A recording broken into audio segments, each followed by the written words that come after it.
Friends, आज हम बात करेंगे सुजलोन एनर्जी के बारे में। और जैसा कि आप लोग देख पा रहे हो दोस्तों कि सुजलोन एनर्जी में हमें कोई भी तेजी बनते हुए नहीं दिखाई दे रही है। ये स्टॉक हमें एक ही प्राइस रेंज के बीच में देखा जाए तो कंसोलिडेट करता हुआ दिखाई दे रहा है। अब ये जो सुजलोन एनर्जी का प्राइस एक ही रेंज में हमें कंसोलिडेट करता हुआ दिखाई दे रहा है, अब ये देखा जाए तो एक अच्छी बात है हम सभी लोगों के लिए। क्योंकि देखिए दोस्तों, पहले तो सुजलोन एनर्जी में हमें कंटिन्यूअसली एक गिरावट होते हुए दिखाई देती थी, लेकिन देखा जाए तो ये जो गिरावट है वो अभी कहीं ना कहीं रुकी हुई है। अब दूसरी जो सबसे बड़ी बात है दोस्तों कि हम सभी को पता ही है कि सुजलोन एनर्जी पहले किस लेवल पे हमें ट्रेड करता हुआ दिखाई देता था। सुजलोन एनर्जी करीब करीब हमें 400 रुपए के लेवल में हमें ट्रेड करता हुआ दिखाई देता था। तो बहुत सारे इन्वेस्टर अभी ऐसे हैं, उन्हें ऐसा लगता है कि पहले तो सुजलोन एनर्जी 400 रुपए के लेवल में ट्रेड करता हुआ दिखाई देता था, तो ऐसा प्रोबेबिलिटी है कि आने वाले समय में सुजलोन एनर्जी फिर से उसी लेवल में उन्हें ट्रेड करता हुआ दिखाई देगा, उसी लेवल में सुजलोन एनर्जी जाता हुआ दिखाई देगा। तो क्या रियली में सुजलोन एनर्जी 400 रुपए के लेवल में जाने के लिए डिजर्व करता है? क्योंकि देखिए दोस्तों, मार्केट में कुछ भी हो सकता है। अब हम सभी लोगों को तो अच्छी तरीके से पता है कि 1 रुपए का शेयर हमें 500, 700, 800 रुपए के लेवल में भी जाता हुआ दिखाई देता है, और जो 1000 रुपए का शेयर है वो हमें 5 रुपए, 6 रुपए के लेवल में भी आता हुआ दिखाई देता है। तो मार्केट में तो ऐसा चलता ही रहता है। एग्जाम्पल के तौर पे आप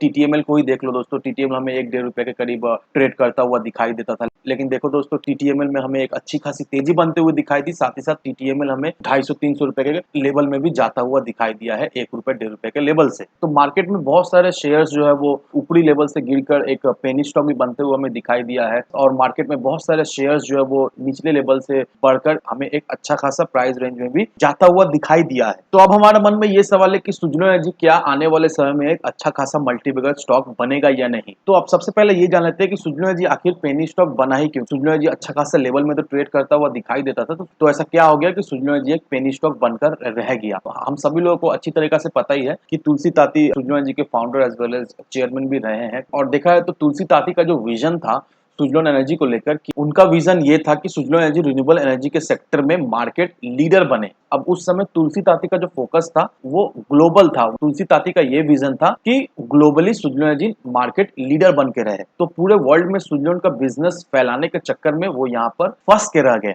अब देखो दोस्तों, कोई भी कंपनी को पहले शुरुआती स्टेज में एक छोटे लेवल से शुरुआत करना चाहिए, उसके बाद जाकर उसे एक बड़ा लेवल में खेलना चाहिए। लेकिन सुजलोन का क्या हो गया, सुजलोन एनर्जी पहले ही बड़ा स्केल में खेलना शुरू किया, और उसके बाद जाकर उसका जो कैपिटल है, उसका जो फंड है वो एग्जॉस्ट होना शुरू हो गया। और क्योंकि सुजलोन ग्रुप बड़ा लेवल में खेल रहा था, तो उस लेवल में खेलने के लिए सुजलोन ने अब क्या किया, सुजलोन एनर्जी कर्ज लेना शुरू कर दिया, और इस तरह सुजलोन एनर्जी धीरे धीरे करके कर्ज में डूबता रहा। सुजलोन को उस समय क्या करना चाहिए था, सुजलोन को पहले इंडियन मार्केट लेना चाहिए था, इंडिया में नंबर 1 बनना चाहिए था, उसके बाद जाकर अच्छा जब इनकम होता उसके बाद जाकर फ्लरिश करना चाहिए था। लेकिन तुलसी ताती ने ऐसा नहीं किया। तुलसी ताती ने ग्लोबली खेलने की कोशिश किया, और इस वजह से कंपनी धीरे धीरे करके कर्ज में डूबती रही। अब जो मेन जो मुद्दा यहाँ पर है वो है डेट। डेट की वजह से कंपनी जो है वो डूबती है। अब एग्जाम्पल के तौर पे आप अनिल अंबानी को ही देख लो। अनिल अंबानी अभी क्यों डूबे हुए हैं, क्योंकि अनिल अंबानी के कंपनीज के ऊपर काफी ज्यादा डेट है, काफी ज्यादा कर्ज है। इस वजह से अनिल अंबानी के ऑलमोस्ट सारे कंपनीज जो है वो अभी डूबे हुए हैं। तो अब इस सिचुएशन में सुजलोन एनर्जी का जो सबसे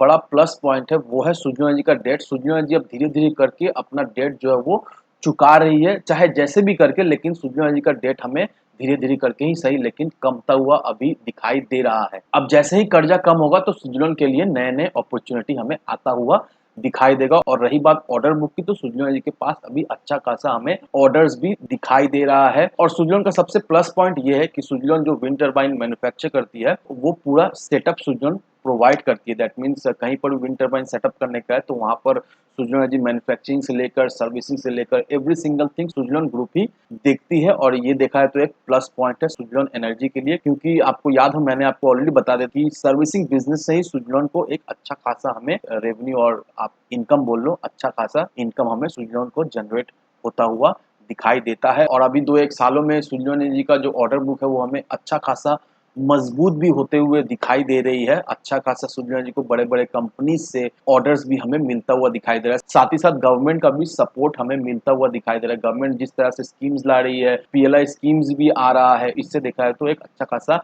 बेनिफिट भी हमें सुजलोन को मिलता हुआ दिखाई देगा। जिस तरह से गवर्नमेंट फंड रेस कर रही है रिन्यूएबल एनर्जी के लिए, तो नो डाउट दोस्तों इससे आने वाले समय में सुजलोन को हमें एक अच्छा खासा बेनिफिट भी मिलता हुआ दिखाई देगा। अब देखो दोस्तों, कंपनी जैसे जैसे कर्ज मुक्त होते रहेगी, कंपनी का जो स्ट्रगल का पीरियड है वो हमें धीरे धीरे करके खत्म होते हुए दिखाई देगा। क्योंकि कंपनी जो भी कमाता है, देखा है तो एक बहुत बड़ा पोर्शन जो है वो ब्याज में ही चल जाता है। तो कंपनी जैसे ही कर्ज से कर्ज मुक्त होगी, वैसे ही कंपनी में हमें एक अच्छा खासा प्रोग्रेस भी होता हुआ दिखाई देगा, क्योंकि अगर आप यहाँ पर कंपनी के सेल्स को देखोगे दोस्तों, तो यहाँ पर देख लो तो सेल्स में एक अच्छा खासा ग्रोथ भी हमें होता हुआ दिखाई देता है। सेल्स जो है ऑलमोस्ट 14 से 1500 करोड़ के ऊपर ही हमें दिखाई देता है। यहाँ पर अगर आप इसके ऑपरेटिंग प्रॉफिट मार्जिन को देखोगे तो यहाँ पर एक अच्छे खासे लेवल पे खड़ा है। उसका ऑपरेटिंग प्रॉफिट मार्जिन हमें पॉजिटिव ही दिखाई दे रहा है। यहाँ पर अगर आप इंटरेस्ट की बात करोगे दोस्तों, तो यहाँ पर इंटरेस्ट भी हमें कमता हुआ दिखाई दे रहा है। यहाँ पर देखो सितंबर 2021 में 190 करोड़ का इंटरेस्ट कंपनी चुका रही थी, वहीं अगर आप सितंबर 2022 को देखोगे तो सिर्फ और सिर्फ 97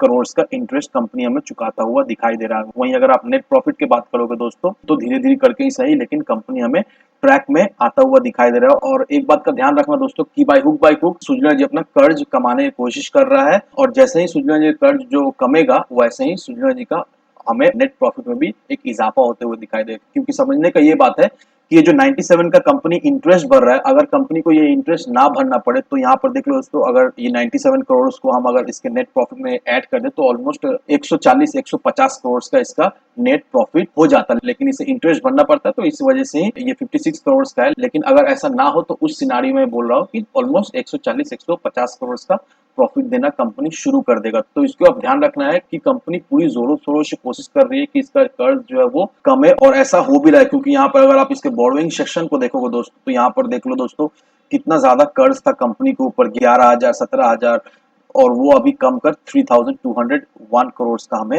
होता हुआ दिखाई दे रहा है। कंपनी का जो टोटल एसेट है उसमें हमें थोड़ी सी कमी होते हुए दिखाई दी, लेकिन उतना भी कुछ खास इसका एसेट हमें कमता हुआ नहीं दिखाई दिया है। क्योंकि रिसेंटली स्विट्जरलैंड की तरफ से ये भी अनाउंसमेंट आया था कि कंपनी का जो नॉन कोर एसेट है, नॉन परफॉर्मिंग एसेट है, वो कंपनी सेल करने वाली है, और मे बी उस वजह से ही इसका एसेट में हमें थोड़ी मोड़ी अभी कमी होते हुए दिखाई दे रही है। क्योंकि जो भी नॉन परफॉर्मिंग एसेट है वो कंपनी सेल करके वो पैसा वो कर्ज भरने में लगा रही है। इस वजह से इसके एसेट में थोड़ी मोड़ी एक कमी होते हुए दिखाई दे रही है, लेकिन ये घबराने की बात है नहीं। अब ये सारा चीज देखकर हमें तो एक चीज समझ में आ गया कि नो डाउट आने वाले समय में स्विट्जरलैंड में हमें एक अच्छी खासी ग्रोथ, एक अच्छी खासी तेजी बनते हुए दिखाई देगी। और हम एज अ इन्वेस्टर अगर स्विट्जरलैंड में इन्वेस्ट करते हैं, नो डाउट स्विट्जरलैंड से हमें एक मल्टीबैगर रिटर्न तो मिलेगा ही मिलेगा। लेकिन एक चीज का ध्यान रखना है दोस्तों कि ह्यूज क्वांटिटी में इन्वेस्टमेंट नहीं करना। जैसे जैसे कंपनी ग्रोथ होगी वैसे वैसे करके ही आपको इन्वेस्टमेंट करना है। एक ही बार चक्कर अगर इन्वेस्ट करते हो और स्टॉक में थोड़ा करेक्शन होता है तो अल्टीमेटली आपको लॉस होगा। तो धीरे धीरे जैसे जैसे कंपनी बढ़ता है वैसे वैसे आप अपना होल्डिंग्स भी बढ़ाते रहिए, और नोडल दोस्तों आने वाले 4 से 5 सालों के अंदर स्विट्जरलैंड से हमें एक अच्छा खासा रिटर्न तो मिलेगा ही मिलेगा। तो इन सारे फैक्टर को कंसिडर करो, उसके बाद ही अपना एक इन्वेस्टमेंट डिसीजन लो। लेकिन दोस्तों मेरी आपसे एक ही विनती रहेगी